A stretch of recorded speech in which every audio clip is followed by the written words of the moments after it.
ચૂંટણીમાં ભાજપ ધન અને બળ સહિત સરકારી તંત્રનો દુરુપયોગ કરતું હોવાનું લલિત વસોયાએ આક્ષેપ કર્યો। વસોયાએ કહ્યું કે ધોરાજીમાં ભાજપના ઉમેદવારના સોગંદનામામાં સહી ન હોવા છતાં ચૂંટણી પંચે કોંગ્રેસનો વાંધો ફગાવી ફોર્મ રદ ન કર્યો તો ઉપલેટાની ખારચિયા સીટ પર ઉમેદવારને ફોર્મ પાછું ન ખેંચે તો જિંદગી બરબાદ કરી દેવાની ધમકી આપી હોવાનો પણ આક્ષેપ કર્યો। આ સિવાય ધોરાજીના નાની પરબડીમાં ઉમેદવારને ફોર્મ પાછું ખેંચવા 5 લાખ રૂપિયાની ઓફર કરાયનો ઓડિયો વાયરલ થતા આ આક્ષેપને હવા મળતી દેખાય છે। મારા ભેગો કાઈ જય ગિરનારી બીજું હું હોય એ કોઈ નથી કરી લેવાનું એમ થોડુંક 5 માં આપણું કઈ નો વરે ને કોઈ 5 તો તને કહું થોડાક એવા અમને 3 માં વેચા હતા લીધા હતા પ્રમુખ હતા તોય હા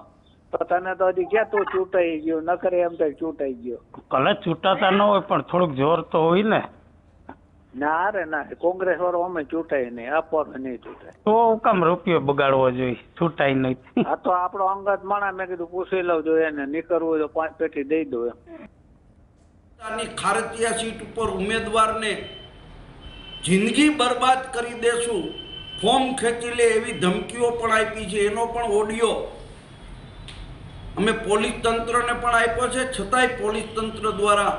પોલીસ ફરિયાદ લેવામાં નથી આવતી।